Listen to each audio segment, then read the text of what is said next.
Good. Fantastic. Hi, ladies and gentlemen. Good afternoon, good evening, and welcome to the late one with yours truly, Sylbourne Studio.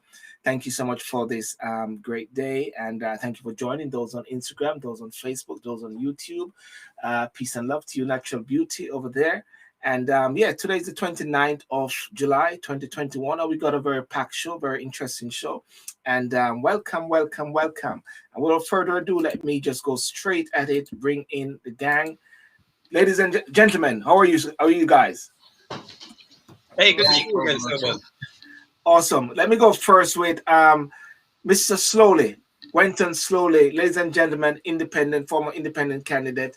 How are you, sir? I'm good, giving thanks for having me. Yes.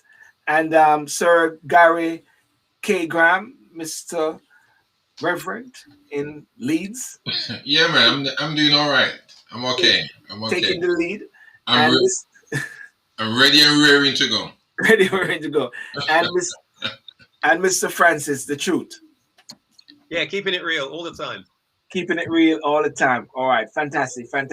Well, gentlemen, it's a very interesting week, very packed week. Last week, every day there's something new, and we decided we're gonna go straight on.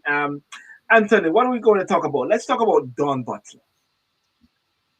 Yeah, standing order 43, I believe. Dawn Butler calling out the Prime Minister a liar in the House of Commons I think this week or last week, but either way, she called him a liar. Yes. And as a result of the Speaker having this privilege or this power called Standing Order 43, it meant that he could, if he felt that the language being used was inappropriate, he could actually ask her to leave the chamber, which is what he did after she refused to withdraw her comments that the Prime Minister had lied with regard to a number of statements involving COVID, which I do happen to agree he has lied, and so maybe I should leave the studio now and not be on the program. But yeah, that's Standing Order 43, and I think she had the right to raise some very important points that Boris Johnson had made and hadn't withdrawn. Well, let's just have a quick look here, ladies and gentlemen. Let's have a quick look.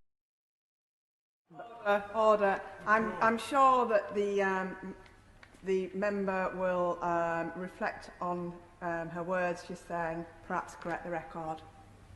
Madam Deputy Speaker, what would you rather, a weakened leg or a severed leg? You know, at the end of the day, the Prime Minister has lied to this House time and time again. And it's funny that we get in trouble in this place for calling out the lie rather than the person lying. Order. Can you please reflect on your words and withdraw your remarks? Deputy Speaker, I've reflected on my words, and somebody needs to tell the truth in this House that the Prime Minister has lied.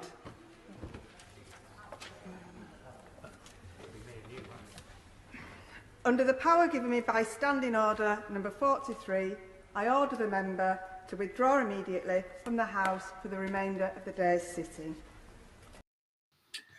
Okay, there we go. So the key thing right there is the unparliamentary language, which is a lie, and Standing Order 43, these two big things there. But let's hear what Gwenton say about your perspective on this, sir.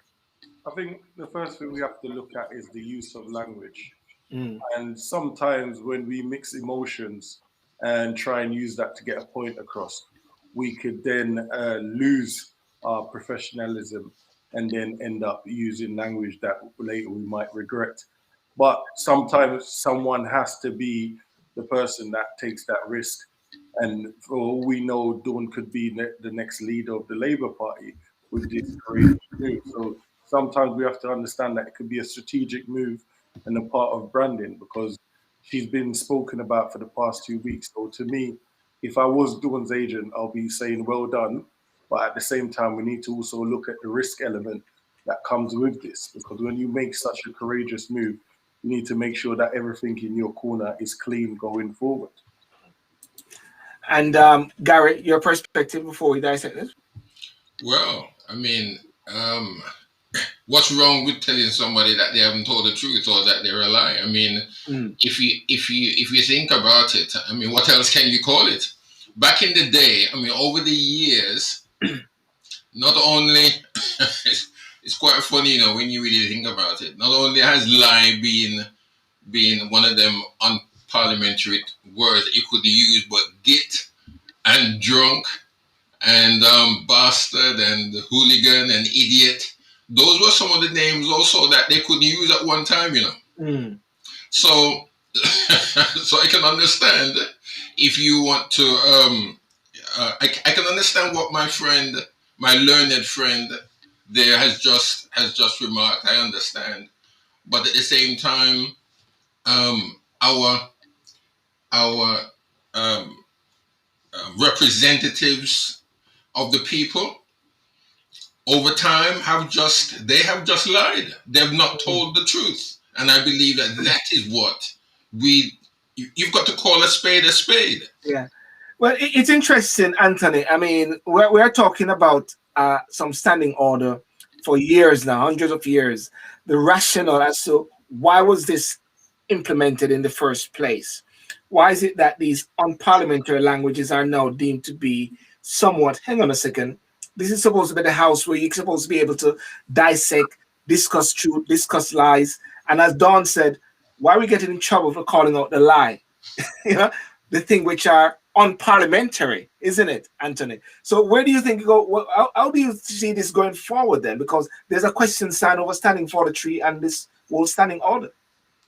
Well, first of all, I'd just like to say I thought that Gwenton's point in terms of maybe the strategic line as to why Dawn brought this to the attention was probably quite a good strategy. I mean, certainly with the current performance of Sir Keir Starmer being, really badly seen by the public and also by his party, she possibly could be seen as someone who's, who actually talks the people's language. So as Gwenton said, it could be a very good strategic move. But equally, to answer your question, you're right in that if you have this particular forum, this place, and we are the people who are there are meant to be representing their constituents and the people who they represent, then clearly they have to call out wrongs that they see. And if they can't use a language that we're all familiar with, like calling somebody a liar, then I don't know what you can say. I mean, I know she could have said it was an untruth.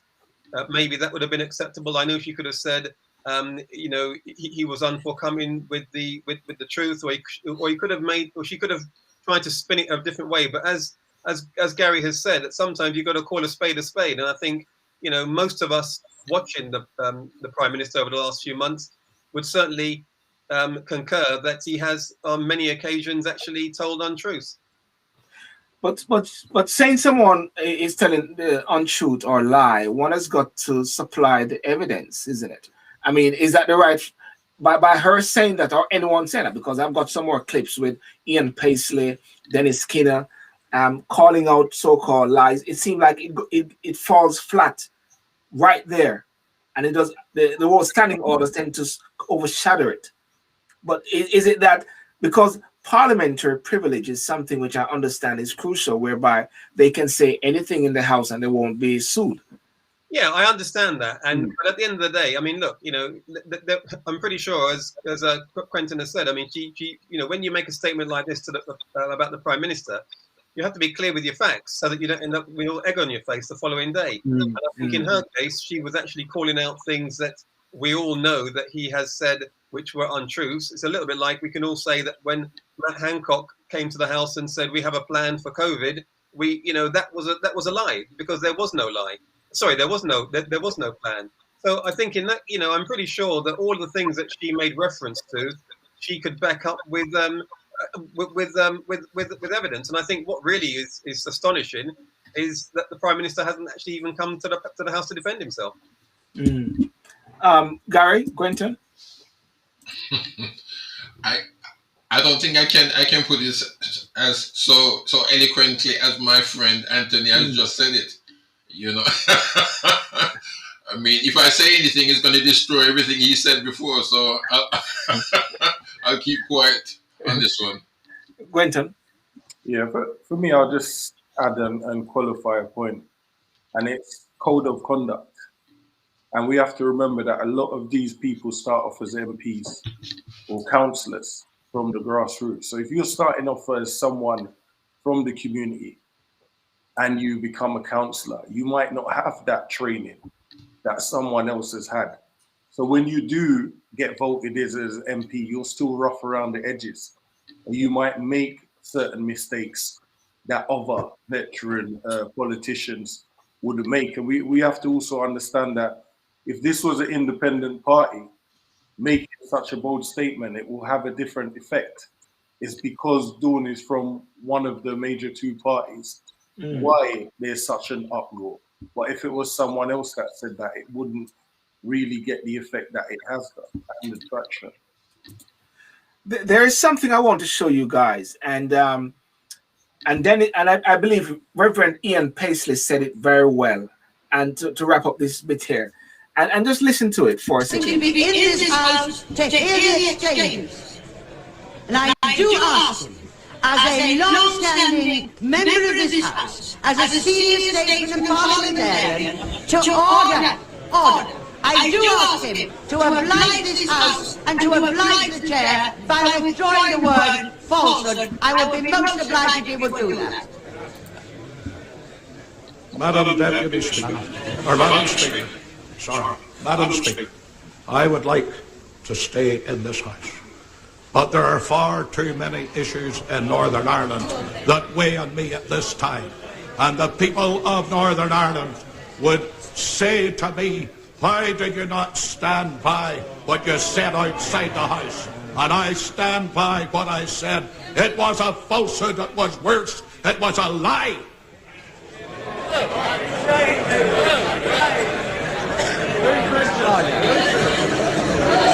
Order. Standing order 43. In accordance with the power given me by standing order number 42. Okay, she went to 42. Now, Ian Paisley said something which was profound, and one can put maybe Dawn Butler in the same situation. She's there for a particular purpose, representing her constituents. And Ian Paisley said as well, I'm here in the House representing my constituents. And I'm saying these things to them. They're expecting me to speak up for them. Why can't I say it? I will be completely disingenuous. So therefore, the question now is, should Standing 43 be revised? Should the unparliamentary language, those bits, be looked at again? Because as Gwenton said, there has to be a code of conduct. You can't go in the House and just sort of sprout off any and old without having any respect for the place and also for the people who you're communicating with and you're answering back to. So there has to be some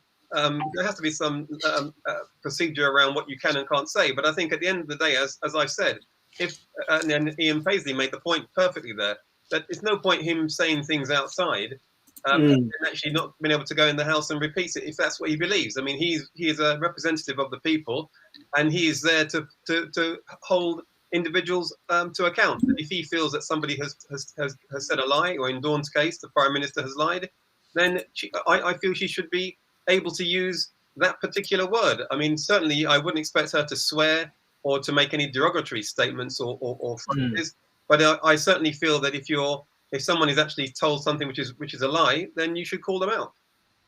Yeah.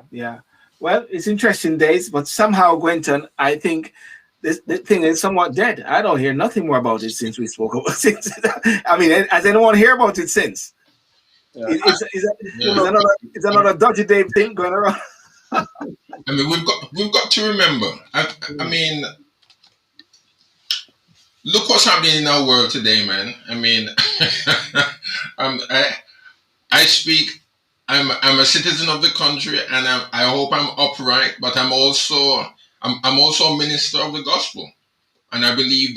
I mean, the Bible does say and does allude to it that when the righteous are quiet, then the wicked rule.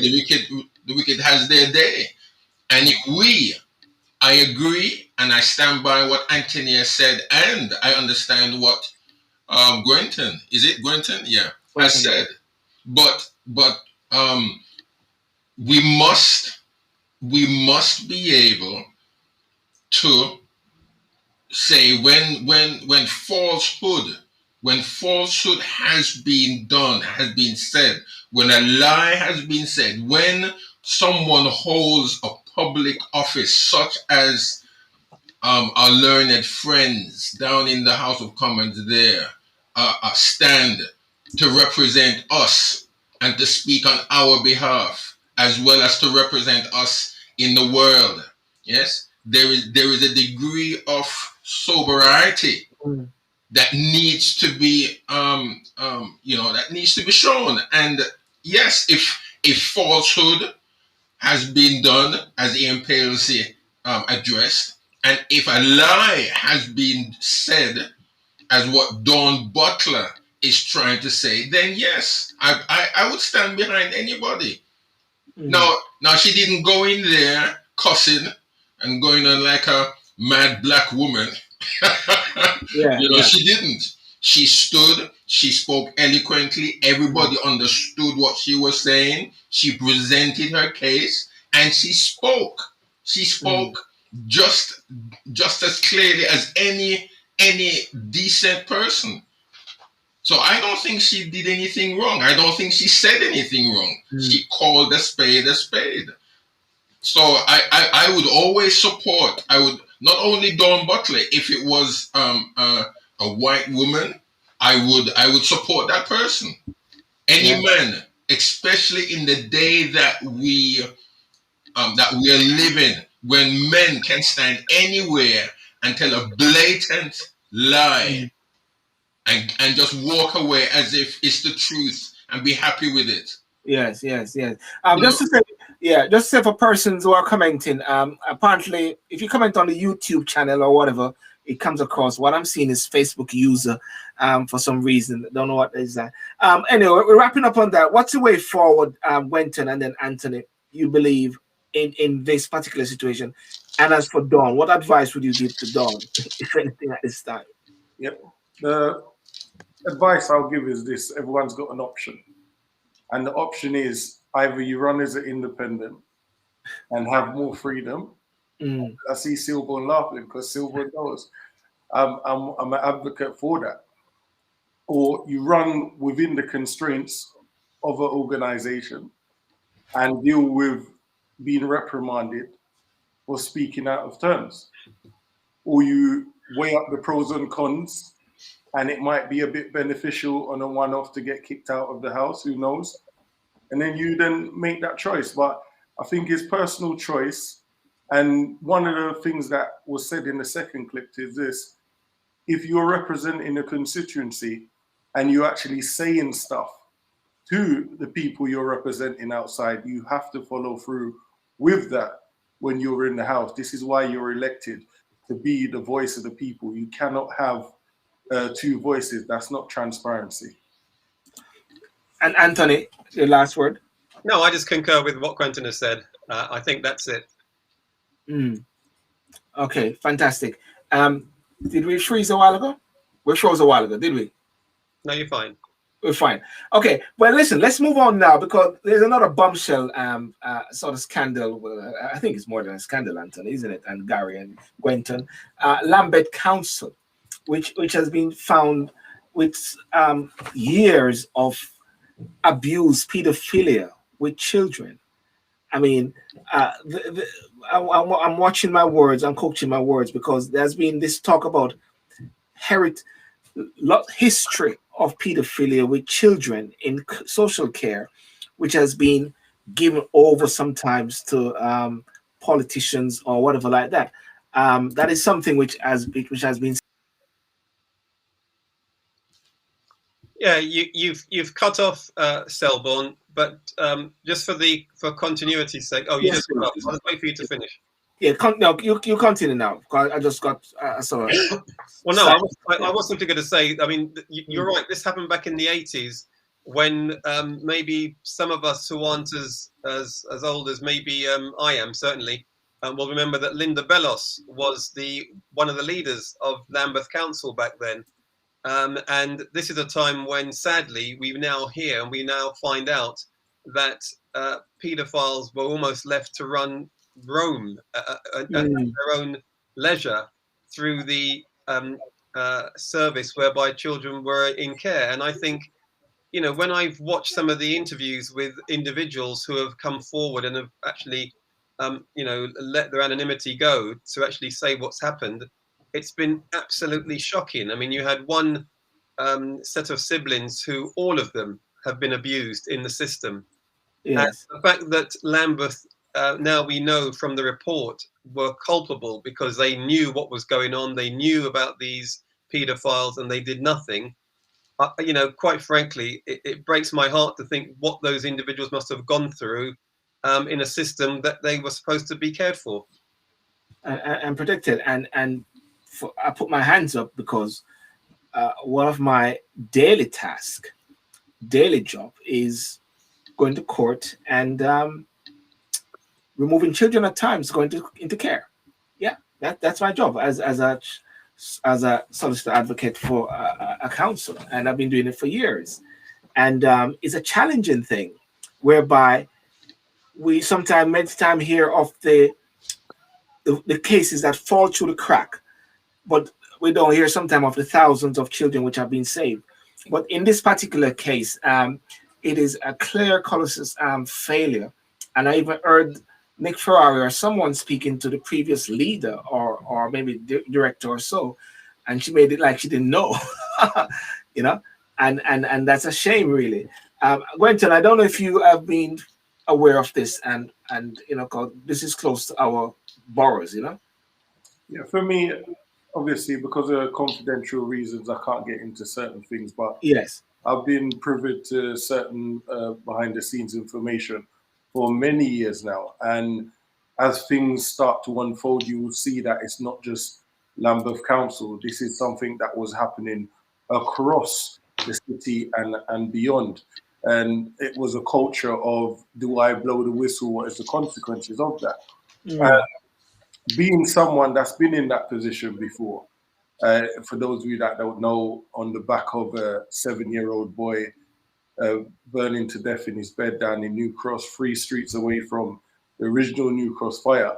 Yes, I was the person that raised the alarm over that, and then suffered 19 months of harassment subsequently. So sometimes we have to understand that it takes a brave and courageous person to do that. And at times when you're deciding to blow the whistle, actually speak out on horrendous things such as sexual abuse or manslaughter indirectly when someone's dying at the hands of the local authority, you have to be prepared for the backlashes of that. And I think it's the ripple effect of destroying and dismantling a structure that has been around for decades. Was the risk, and how far does that stretch? Who's then going to be implicated when things start unraveling? And this is why I think it's taken so long that these disclosures have come about. We also have to look at the trauma of the individual who has actually had to survive that horrific event. Yes. Some of them in some of the most senior positions within government would not want to disclose that their past life has been horrendous sexual abuse. So we have to look at the different levels of this. Yes. And understand why a lot of the times things don't come to pass, or you've actually disclosed it as a child and you was told you was lying. So there's many different elements to this, why we've only got to where we are today, where the survivors are actually being compensated and given the apology and support. And I'm talking therapeutic support going forward, which is very important for them and their children that they've gone on to have, because we don't know how that childhood experience has then had a ripple effect on these individuals' parenting skills. Yeah, and one of the things that they're talking about is that there's a possibility that they might not even locate some of these children, because there are more than 700 child abuse victims in the care. Of course, this is a paper, hard-left council were pawns in a toxic power game local leaders were having with Margaret Thatcher's government in a night a damning inquiry has found. Of course, there are many allegations which is bantering around. Garry, how safe are children in the care system? Not that you're, you know, how do you think children are being protected God, mark you, because this is history, which was then, which has come out now. It makes you wonder if 20 years from now, there's going to be something else coming out of the present, which is happening now. You know what I'm saying? It's I think there's much to be desired. Really, it's much to be desired. We're in a very sad situation, and sometimes you have to wonder. At least the mind just boggles really when things come out and it's said that nobody knew about what was happening, or the people who were in the positions that they were in didn't know what was happening, and it's just mind-boggling to hear some of the things that people are saying. I don't know if children these days are really being kept as safe as they could. There are councils, yes, I'm quite sure they're putting everything in place. They're writing the legislations, they're doing everything that is possible, that can possibly be done to safeguard people. I mean, we can't move, not even parents in the home now. Never mind in children's homes. There are parents, we as parents or those with young children, we have to be so careful how we speak to our children. We have to be careful what we do. We have to be careful even in the schools, when we take them to school, how we talk to them, how we behave around them. If I was, as a small child, if I was with my parent, with my mom at least, going to shop, and I was there misbehaving, she wouldn't look at me and say, "Oh, Gary, can you get up, please? Can you get up, please?" She would have given me a good thumping right there in the supermarket. Now we have to be so careful. So I've said all that to say this: that one has to be. There are so much rules. There are so many regulations. There are so many laws now, but yet it seems that we're not winning. It just seems that things are just getting further and further out of hand, really. Anthony, you have looked at this and we discussed it briefly. Do you think that there are effective checks and balances in place, or you think there are many loopholes that we can see a repeat of this in 20 years' time, for argument's sake, 50 years' time, when they look in the archives? If I had that sort of future mind reading powers, Sylbourne, I think maybe I'd be on a beach somewhere. I'm going into space every minute and come back. Maybe even going to space. But I think, sadly, I think, you can't put 100% checks and balances on everything. But certainly you can try and, as best you can, to make sure that any loopholes do get identified through lessons learned.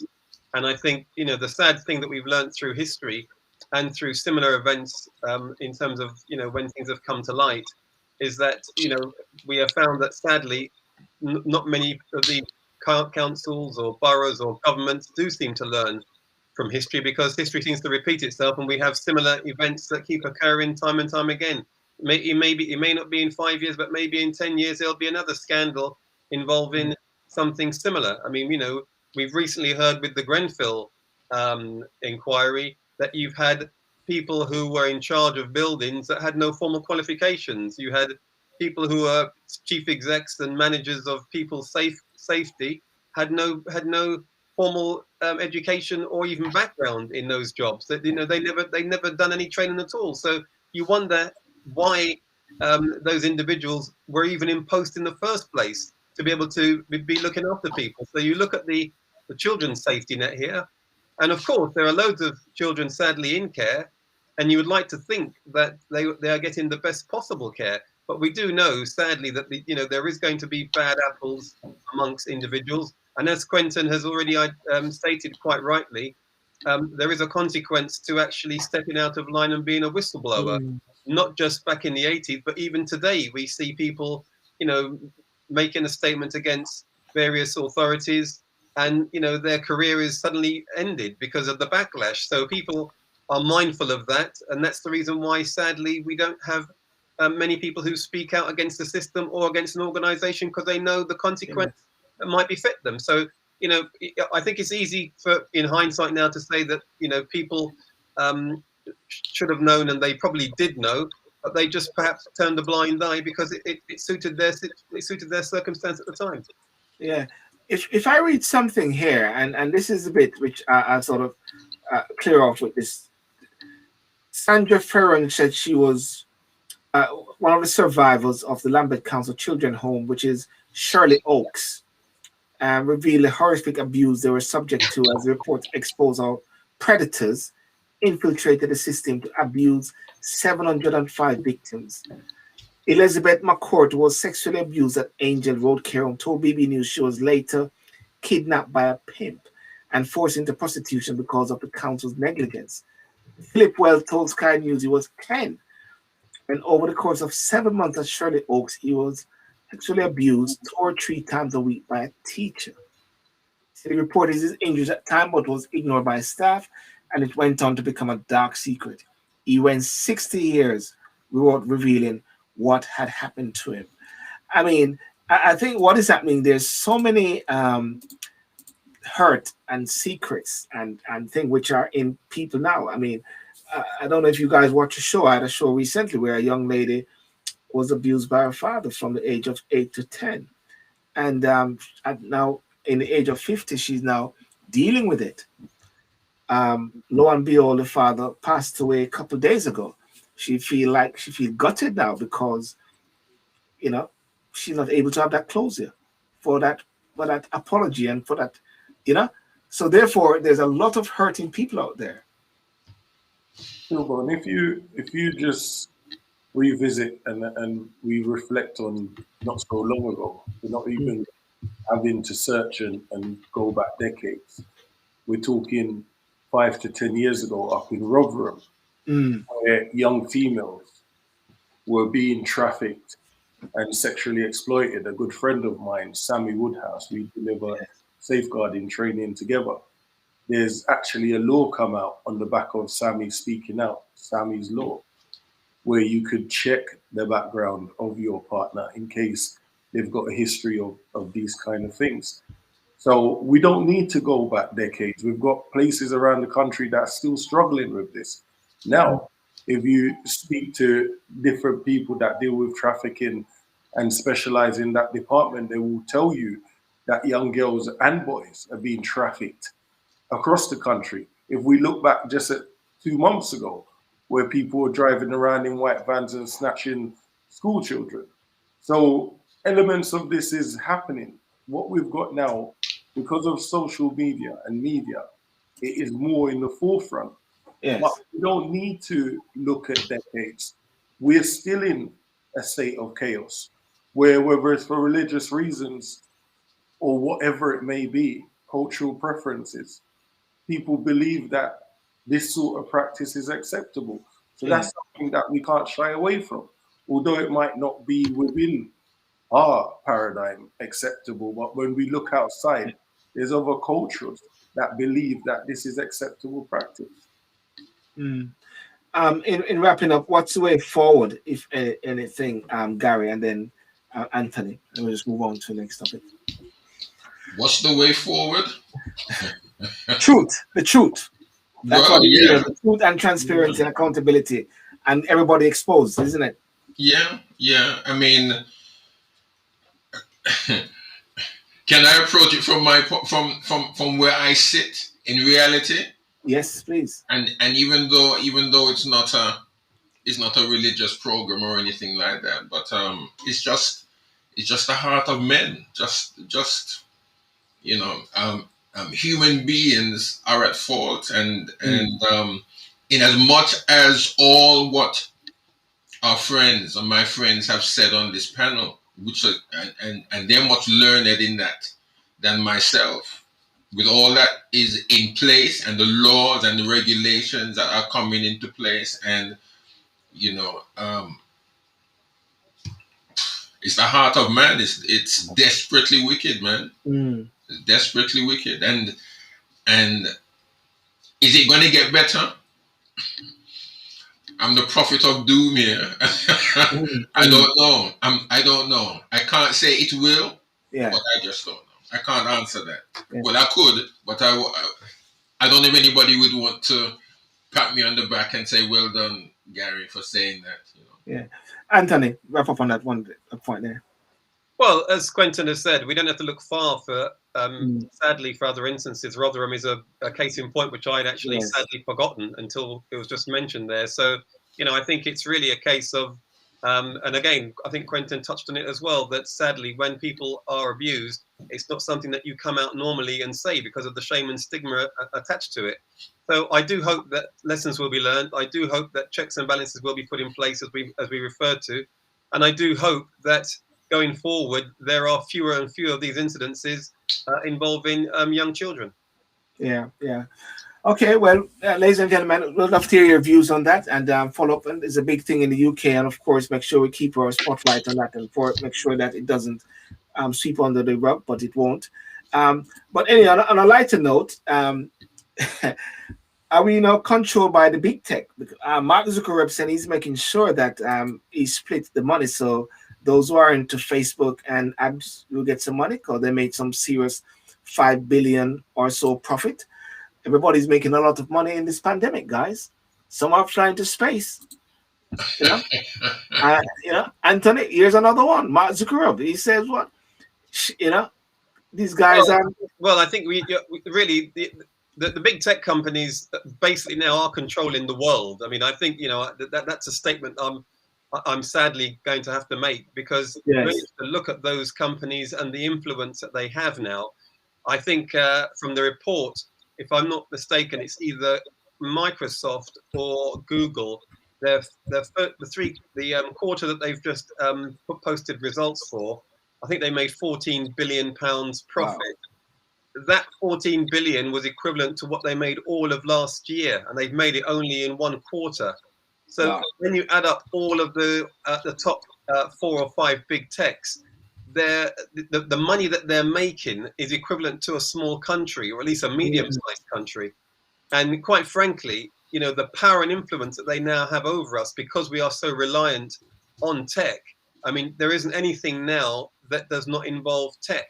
So I do think personally that some of those organizations, even though they are private organizations, should be broken up in order to avoid the influence that they have over our lives from an economic and a social point of view. Well, one of the things that Mark Zuckerberg said, he said, we had a strong quarter as we continue to help business grow and people stay connected. He's justifying it, that he's helping people at the same time. You know, what they said is that results for the second quarter, the end of June, showed a 56% rise in revenue compared to the same period last year to 29.1 billion, while profits doubled from 5.2 billion to 10.4 billion, as you said, Anthony. You know, many guys will be going into space every day, man. Yeah, well, look, you know, just before the other guys comment, I mean, you have to remember, Sylbourne, that all our lives now seem to be governed by technology. I mean, look, we're all on our mobile phones. We're on this channel now, courtesy of technology. We do our banking courtesy of technology. You know, some I know on TikTok. Yeah, on TikTok, whatever you call it. I mean, I look after my father and use one of the cameras that allow me to see over him and protect him on a 24/7, as you can now do with your doorbell. So, you know, it's everywhere. It's basically permeated in everything that we do, and you know, I struggle to see how we can really get free from it unless we break some of these companies up, so we can have more, so governments can have more control over them. Gwenton, breaking up these companies? No, I support the tech world 100%, and for me, I look at this and take inspiration from that. When I see someone else finding a loophole, positive loophole, to bring technology forward. If we look at where we've come from, having phone cards to communicate with families abroad, to now you're hiding from them because they could call you on WhatsApp because they've seen you're online. We have to give thanks for that. And look how far we've come, where the person that's not that tech savvy could have a smartphone and be able to make phone calls or talk to the phone if you're partially sighted. So we have to give thanks to the tech world and showing that there's no boundaries and everything is limitless. So I support that, and I like to see other people winning because it then inspires me to try and do a bit more. Garry, you heard what Gwenton says. Anthony Moore talk about breaking up, maybe creating a level of fairness. Gwenton is saying, hey, this is an inspiring moment because we're now so connected. What does the preacher man says?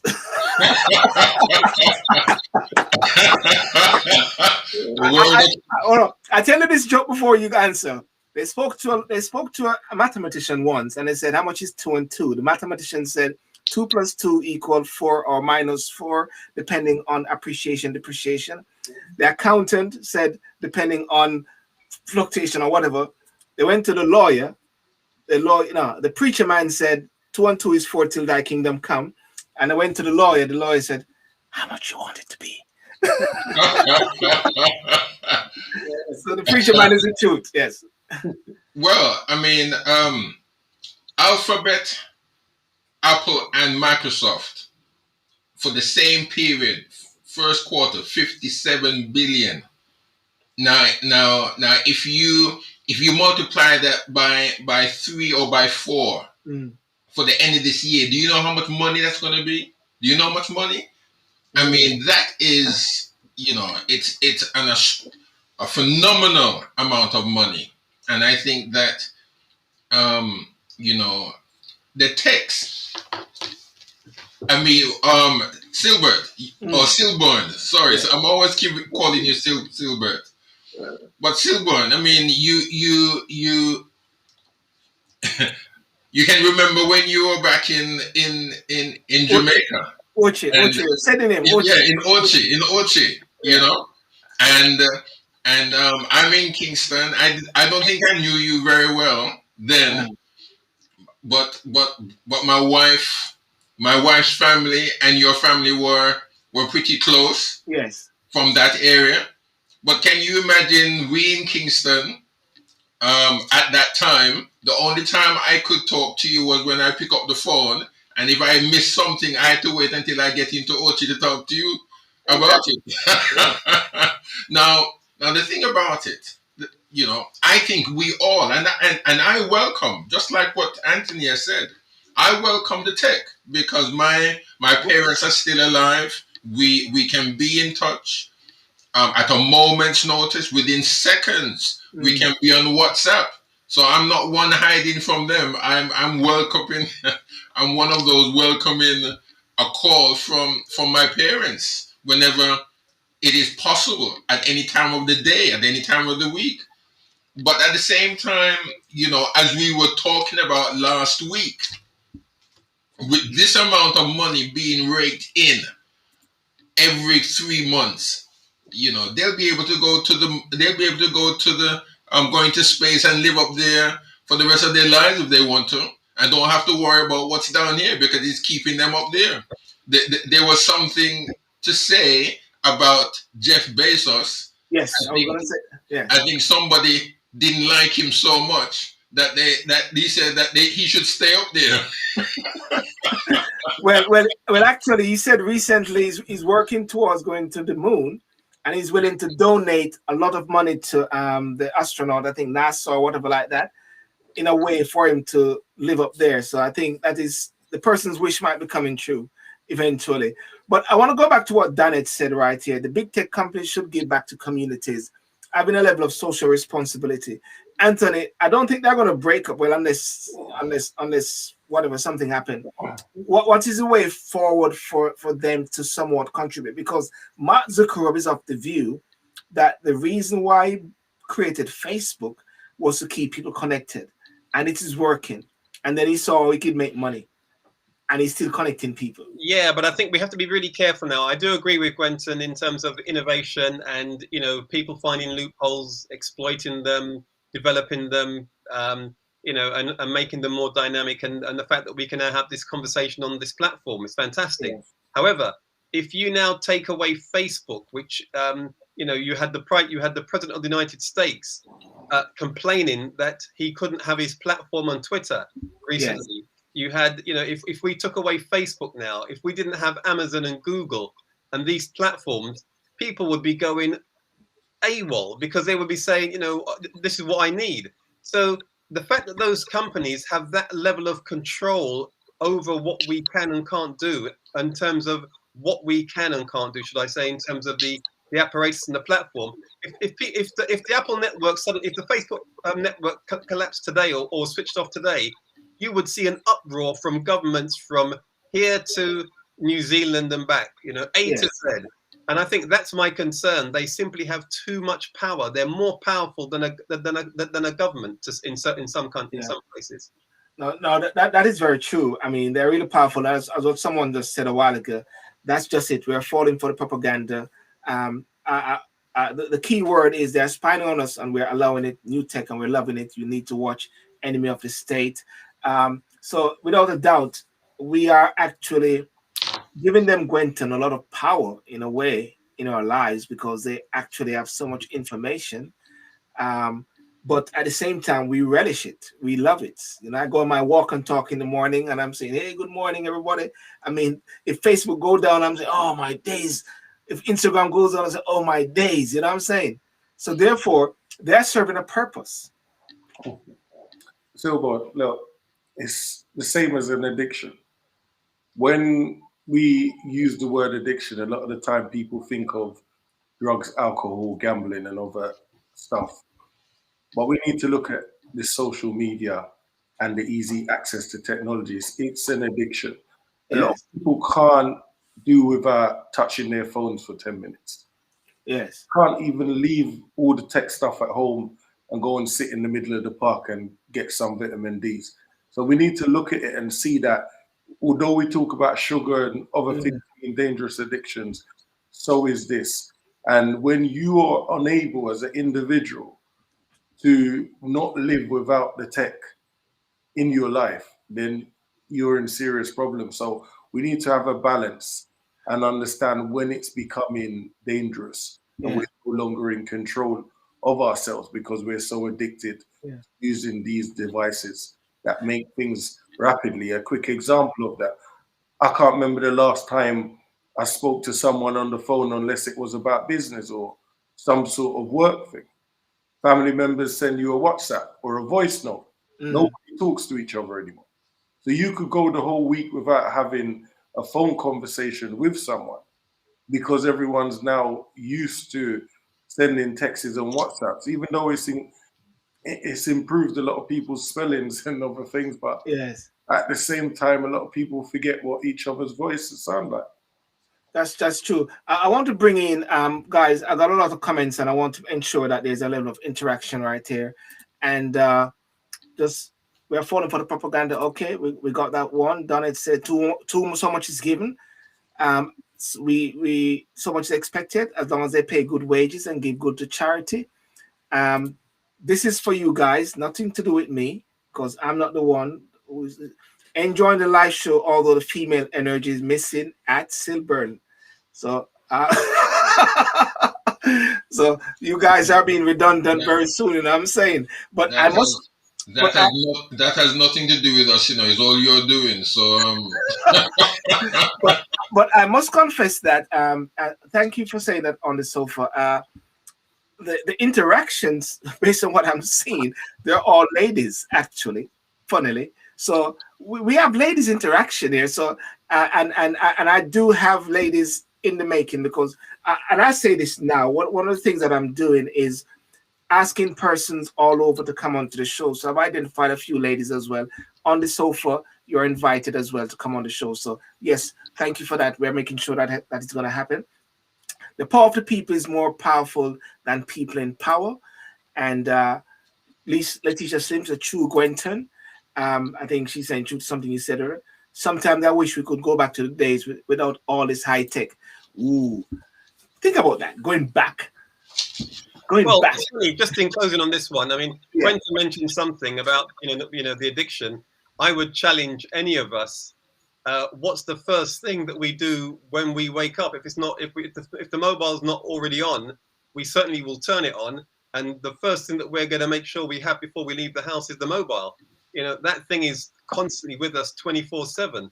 Does that mean that we're all addicted? It means that we rely on it probably 110%. So it's more for information then, isn't it? So well, it's both. It's both. I mean, it's provided the convenience. It's provided a connectability. It's also provided, opportunities, as Gwenton said, for innovation and other things. But it's now become part and parcel of our daily lives. We simply cannot function without it, whether or not we're addicted or not. Well, someone has said it has made her spelling, well, I'm assuming it's a her, made the spelling worse. I don't know about you guys, but I just don't like this IDK, GNGM. I give my good morning and say, good morning, how are you? And then somebody say, GM. I said, GM, come on, man. I spend my time giving you a good morning or a good evening. Garry, you know that? I don't even know you know what those are. You know this IDK? I don't know what all of them things mean or what. I don't waste my time on that, really. I like my phone, and I think yes, we have committed so much of our time and effort into using them and having them. Instead of using numbers in our heads, we put it in the phone now. So when we lose the phone, we lose the numbers because we commit nothing to memory anymore. But I know I know time is limited here, but yes, there was something here that was said by someone that I think is very, very powerful. And that was the power of the people is more powerful than the people in power, because the people give the power to the people who are in power. Yes. And what needs to do, well, that's another show that we could, yes, that we need to really examine that, because we the people who put the people in power to do what they need to do, not doing it, and we sit back and relax and grumble. But anyway, yeah, that's another discussion point for another time. On a final note, guys, just a quick one. Simone Biles, you guys been following the Olympics? Yep. What do you think about you had Naomi, is it Osaka? Soccer, yes. And now you got Simone Biles. Is it changing now, whereby you never used to hear of these things? People just go to the Olympics, America just trashing everything, but now America is being trashed and everybody's having mental health issues. I'm not putting down anybody, but what's your take on it? I mean, it's like people are becoming a bit weak and fanky. I don't know. That's what Jamaicans saying. I don't think so. I think I take my hat off to Simone. I think I take my hat off to her, man. She hasn't caved in to pressure. She has not caved in, and it's just like with that young tennis player that made her decision when she didn't want to give her interview. She made up her own mind, and she said for her own peace of mind. So I think I take my hat off to her. Yes. I agree with you on that, and I'll tell you why I qualify the point again. Is this? It's now cool to accept that you've got mental health problems. And for me, I will rather someone go and seek therapeutic support than then pass that on to somebody else. So inflicting your pain on someone else because you don't feel comfortable enough to speak out about that. Over the past couple months, we started a group which we were doing over Zoom for men that were in their house struggling with being trapped in the house with their partners and their children, because normally they were able to escape.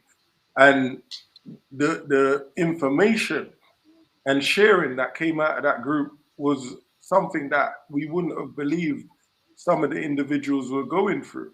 So we have to commend the young girl when she feels brave enough again to say, look, I'm in pain and I need help, instead of feeling the pressure to compete for the country, knowing that she's hurting herself. And I believe she was one of them who were abused. I'm not sure. She was abused by the coach. It came out, I think, last year. So a lot of people don't even know that point. So when they're saying that, oh, this young girl's meant to be a sports person, meant to be strong, a lot of them don't know that it was accepted that the coach was abusing this young girl. So it's about the embedded trauma that's been inflicted on this young girl? Is she currently still having therapeutic or medication for what she suffered? So we have to always take that into consideration when we're looking at a young person just trying to live day by day. Yeah, well said for that. And Garry, sorry, Anthony, we're wrapping up. I'm going to bring in a Gregory after, but Anthony, what's your last word on the Olympics? Well, yeah, I mean, well, very quickly, I've been enjoying the Olympics, but getting back to Simone, I think, yeah, I mean, it's very courageous to be able to come out and make that stand when you do feel under pressure. I mean, I do have a little bit of knowledge, background knowledge, based on the fact that my wife used to be a mental health nurse, so I'm fully aware of, you know, people's anxiety, and I think sometimes we're not really aware of the broader spectrum of what mental health actually covers. It's not just the side that we sometimes see of people who are in, you know, what they call institutions. We're talking about anxiety, depression, a whole range of spectrum to do with mental health. And if she felt under pressure, which she probably was under pressure, given that she's a superstar, it was brave of her to make that decision. And let's face it, she made that decision knowing that that decision would mean that her team would not win the gold medal. So it was a brave decision. It was the right one for her, and she should be commended for it. Yes, well done. And, you know, all power to her, and, you know, Black Power as well. So, guys, I want to thank you so much for coming on tonight. Let's just hear what Donnet says here.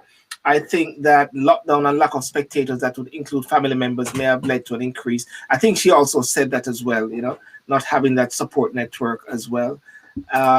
And she won many gold medals. The question is, how many gold medals have the ones that are talking have, you know? And that is one of the reasons, and that's what Naomi also said, was these guys just come at her way, not understanding the pressure, and they've never actually walked in her steps or in her footsteps.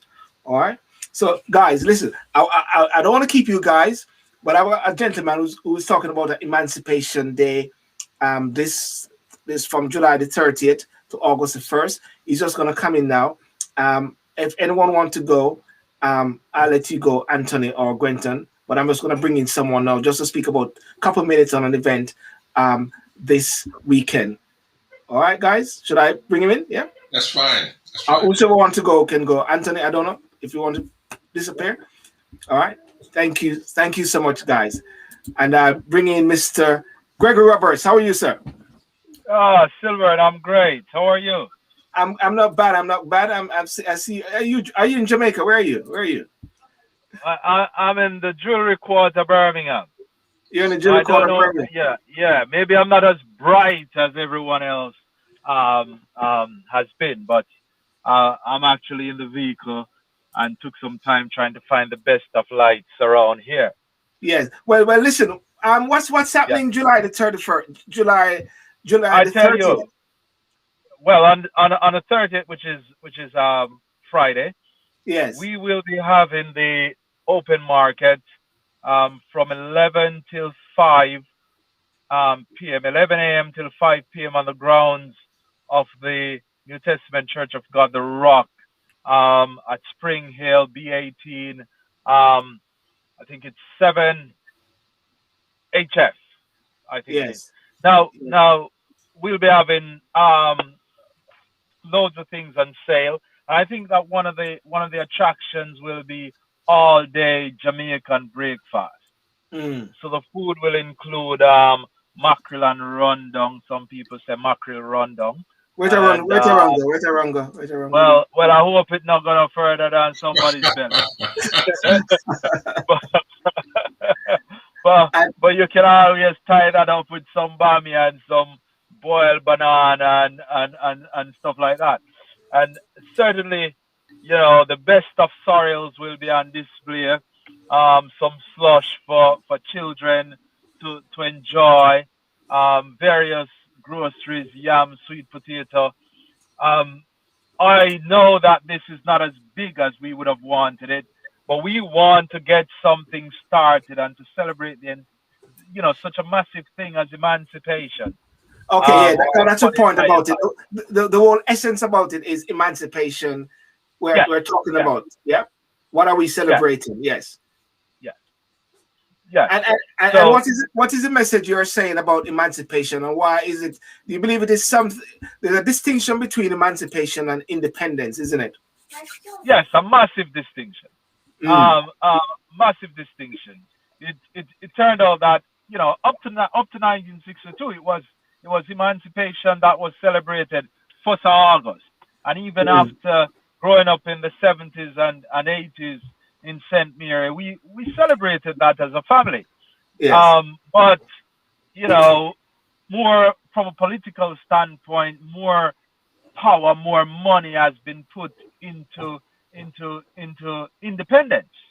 Yes. You know, but Jamaica, for instance, in 1997, Prime Minister P.J. Patterson had appointed Professor Rex Nettleford and a group of people, including myself, to look on observances and symbols. Yes. And when we went around Jamaica, you know, into your parish as well, I remember a meeting in Brownstown, and the people were adamant that emancipation must be celebrated as a bona fide holiday. Here in the UK, we haven't been celebrating emancipation. It has been largely independence, among others. And even the High Commission, they will push independence, not emancipation. We want to revive emancipation being celebrated, remembered in the UK. Garry is original from Birmingham, but he's in Leeds now. But what's your take on the word emancipation? When last have you, I mean, you know, really celebrate, or, you know, Emancipation Day, the 1st of August? Well, I mean, I would agree totally with Gregory that, I mean, we don't really speak much or do much about it outside of Jamaica, at least in the UK, probably hardly. I think a lot of what Gregory has said, from my historical remembrance, is a lot of that is done in America. I think they do more in the States than what we do here. Now, I could be wrong with that. I could be wrong, but I think more should be done. I think our history is being lost, you know, and being watered down. And the further we get away from, as the years go by, is the more watered down things are going to become as far as our heritage. And I think Emancipation Day really need. I wouldn't mind coming down to get some rundown. You know, I haven't had rundown for a long time. Of course, Garry, you're welcome. Yeah. Listen. I didn't want to continue, but somebody did ask a question. Emancipate from what? Well, I mean, that's always a good question to ask, but the answer is simple and straightforward. If we bear in mind that our ancestors were held as chattel property, enslaved by law. This is not just about a man having power over you and oppressing you, but the law, the system, the society condoned the rape and the murder of black people. Now, so that emancipation, you know, is in the minds of many the product of simply an enactment in Parliament. In my mind and my understanding, they were forced to do so because our ancestors rendered the system untenable. Britain simply could not continue. So there is a victory in that for us, and it's emancipation from that system that we celebrate. And the more we see the victory, and the more we read about and understand what happened all across the country, you know, the marinage, the sabotage. If somebody is gonna overturn the copper sugar, even just 1 out of 10 copper sugar turnover and have no use again, that is a serious dent in the profit margin of these estates. So very quickly they became economically unprofitable, and you know, it was a result of what our people did. Whether them plant the cane bad or then lego the donkey and the mule so that they yam down the cane. What was happening was that they were destroying the system from inside. Well, you know what, Gregory, we'll have to pull up a show on this particular topic because as a question, emancipate from what Jamaica emancipate from. I won't go into that now, but if you come on to Talk and Sip Saturday night, the night before, and one of the days, Garry might be down there and having run down, and you can just you can run away from Garry and go. Come on, Talk and Sip about 10 o'clock to 12 on Instagram, and share some thoughts about it. But before you go, if I can just put up back the flyer for persons to know.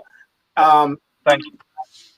Yeah. So it is free. It's a free event. Yes. It is a free event. Yes. You know, you come in and you purchase whatever you need, your yam, banana, and so on from the stalls. You interact. I was just saying to someone, listen, man, we should have a nice rounds of domino going on. Not sure the distance between the players would allow for proper social distancing. Oh, because when they do domino, they have to slap, they have to lick the thing down hard. And come in closer contact. But certainly, I still don't understand how they can slap the thing down so hard and they fix it back after that, or the thing the dominoes go all over the place. You need to hang out with the elders, man. Hang out with the elders and watch what they do. Garry, you know that, Garry? When they smash the thing down, how it come back? Oh, yeah. You know. Are you suggesting that Garry is so much older than us that you number him with the elders? well, when I started the program today, the first thing Garry said, "How are you, young man?" And I don't know what he wanted, but I mean, man. Okay. I'm going to put on my jacket. I wasn't going to put on my jacket today. I had to put on my jacket, man. But ladies and gentlemen, July the 30th to August the 1st at New Testament Church of God, The Rock, B187HF. That is in Birmingham. You can go down there from July the 30th to August the 1st, 11 a.m. to 5 p.m. each day. That is correct, yes? Yes, you're right. It's a national thing from anywhere in the country. Yes. Friday, open market and Jamaica lunch all day. Saturday, open market, Jamaica breakfast all day. And Sunday, open market and jerk chicken all day with rundown, especially for Garry. And stores, food and groceries, sorrels, slush and juice, jerk center, art and craft each day, and some serious domino. That's correct. Yes. We hope that we can put all of that on. Yes. If you miss this year, we will be back next year, bigger and better. Yes, and we have to have a discussion because not the Maroons who we are. Jamaica not emancipate. Jamaica not emancipate from nothing because we Jamaicans still honor the Queen. Let's leave that there, Garry, and let's leave that there, Gregory. That's for a conversation. Right. I'm not sure who it is, but we pick that up again because that is a conversation which happens every year when we talk about independence. Independent from what? While the Governor General sit down in that big house there representing the Queen. Emancipate from what? Reparation, all those sort of things. Those are serious discussions that we have to have exclusively for a show. We can't touch it in 10 minutes. We have to do an exclusive show for this, Gregory. So let's decide on plan on something like that. All right. All right. Sounds good. Okay. Thanks a lot for having me on, Sylbourne, and for pushing the venture and bigging us up and making things happen. Thanks a lot. Amen. No problem, buddy. All right. Take care, Gregory. Right. God bless. Thanks God bless. Yeah. Bye-bye. God bless. God bless. Garry, so we wrap up now. Yes. Make sure you get your rundown, yes? I don't know if I'll be able to make it down this time, but yes, I mean, I'm not a lover of fish. If I have choice for between fish and meat, I'll go for meat anytime. But when it was run down and such, I love that. That's no problem at all. When I was diagnosed as pre-diabetic, one of the things that I crave a lot for now is fish and no salt and everything like that. I mean, it's no big deal now just having, if it was in Jamaica, the dreadlocks who live on my street, you say, I more eating ital food. I, Jarastafari. Garry, listen, have a good night, yeah? If you just stay there for a second, let me just wrap up here. Okay. Okay, ladies and gentlemen, thank you so much for joining tonight. It was a very interesting show. Thanks for Gwenton Slowly for coming on and sharing his heart, sharing his views as to his perspective on the various topics. And of course, to Reverend Garry Graham, thank you so much for coming on. And Mr. Truth Anthony Francis. You know, I didn't want to keep the guys too long, but also to support and promote Gregory event in Birmingham this weekend. And of course, I want to use the platform as much as possible to support events as well. Just let me know. And definitely next week, there'll be a lady or two ladies on the show, hoping to get on the sofa.